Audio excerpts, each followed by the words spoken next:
Hi everyone, I can't go live at the moment because I've been really naughty and I've posted nude videos of people giving birth which contravene the standards, which means I can't go live for a whole year.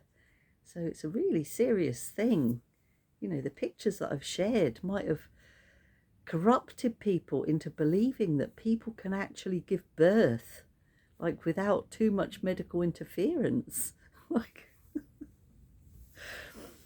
I laugh at their ridiculousness, but it is a little bit inconvenient. So here we are. I'm doing a live this morning on Tuesday. We have our Birthkeeper's Path discovery call this evening with JD Mountjoy and I. And I just want to tell people a little bit about the Birthkeeper's Path without telling them all of it, because that's what you're going to hear tonight. And I haven't got time to talk about all of it because it is such a rich course. It is so packed full of information and experiential work that, yeah, it would just take too long to tell you about it all. So that's my usual morning lungs. I do have asthma and a rather old bedroom that I sleep in overnight, and it takes a while to clear in the morning.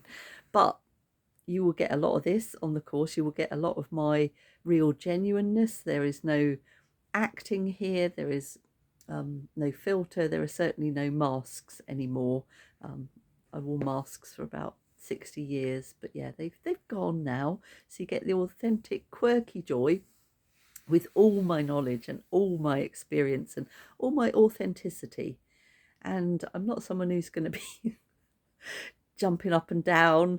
Although this is a really exciting course, my neurodiversity doesn't really do jumping up and down or explaining to you with the hand gesture things that I really can't understand why people do on the internet, but they do.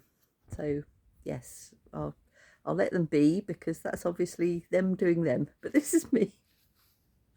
So the Birthkeeper's Path course, why we actually designed this course? Well, we decided to do it because people over the years have asked us to do it. You know, JD and I have been teaching prenatal and postnatal classes and support groups in Glastonbury for about 15 years now, as well as having been birth keepers. I'm a former midwife. JD's a doula, as well as many other fantastic things. But yeah, so we've been doing all these things for a long time, and people who come through our groups, their children get a bit older and they say, I wish I could learn from you. I wish I could be a doula or a birth keeper or a birth attendant or whatever it is they want to call themselves, because we're not dictatorial here. Call yourself what you want to call yourself. Call yourself what other people call you. So my son, probably in jest, calls me wise woman on the hill. But I've adopted that. I like that.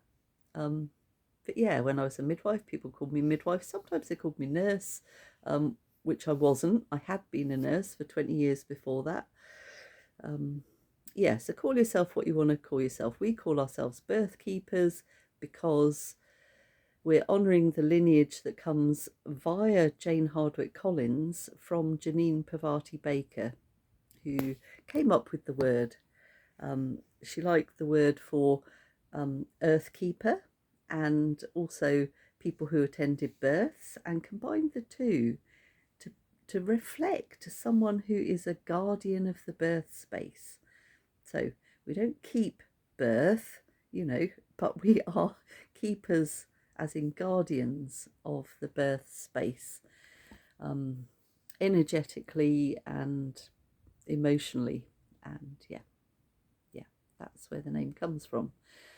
So the people that need to be hearing this are people who are brand new to the path. They've heard the calling and they would really like a well-rounded education before they work with clients.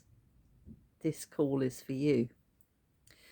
It's also for people who may have done standard doula training. It might have been an excellent doula training. Lots of my friends are doula trainers and they provide excellent training.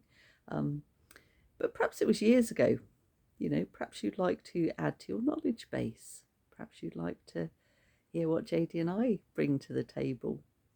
And of course, we bring a great lineage because I'm now 60, JD's in her 50s, and we've both worked in the world of birth for 20 odd years each.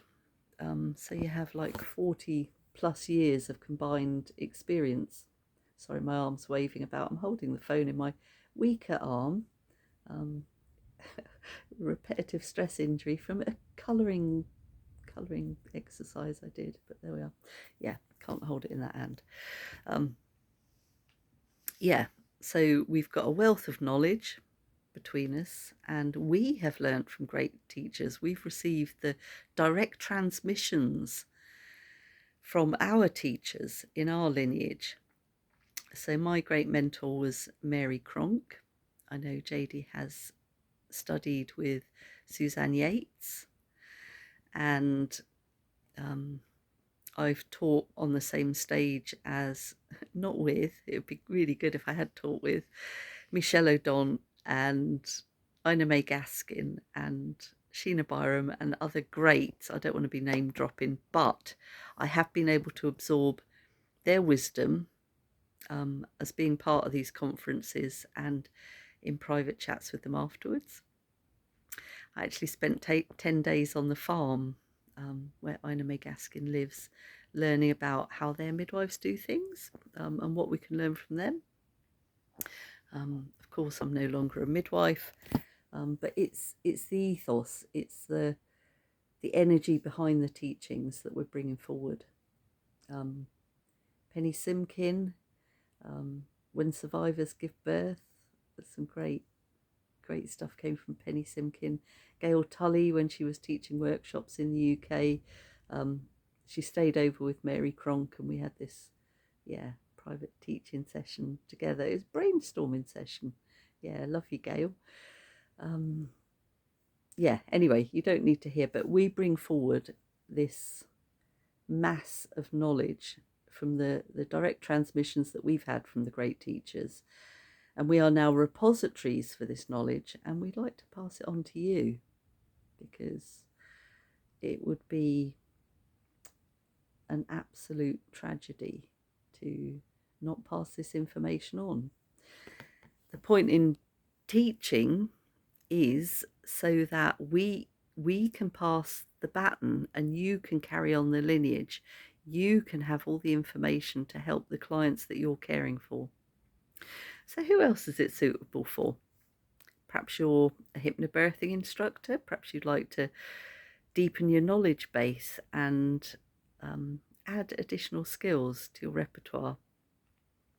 Perhaps you were a midwife or are a midwife considering leaving the profession and wanting to work in a more supported and holistic way.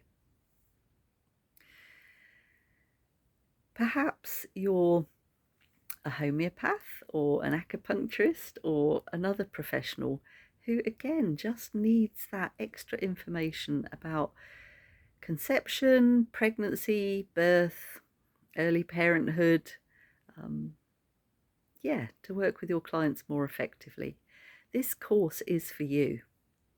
So please come along to the discovery call tonight and we look forward to seeing you.